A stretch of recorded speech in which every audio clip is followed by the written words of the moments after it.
The way I ended up working in the law was when I was in my undergrad. I had an unfortunate incident whereby I was subjected to an unprovoked assault by police. And going through the court process, it inspired me because I saw the many shortcomings of the justice system. So it inspired me to go on to get into law in the hopes that hopefully I can make a change. So Legal Swipe is a mobile application made for Apple and Android devices.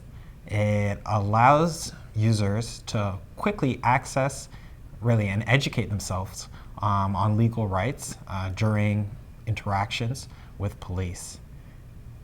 What made me create Legal Swipe was I realized that there was a gap in our public legal education whereby many of those people who were affected by police violence were unable to really access the resources that were available through larger stakeholders.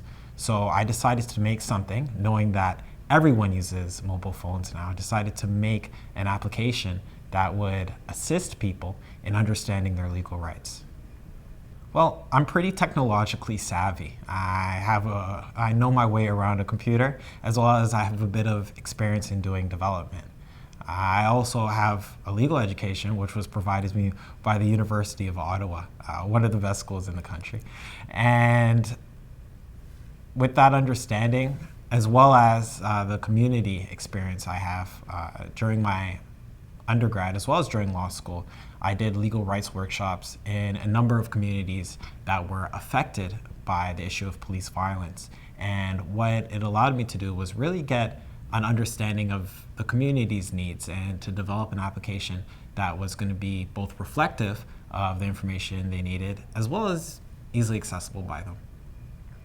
So the benefit of having technology is those people who are in rural areas are getting the same level and quality of education as those who are located in urban areas. So those who may have not historically had access to these type of initiatives or to this type of information by virtue of really how far they are now able to access this information, and they can access it from their fingertips.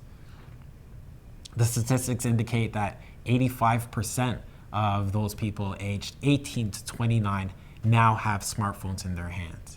And just about half of them are actually using those smartphones to access education. So it only makes sense that the next step in public legal education is on technological platforms.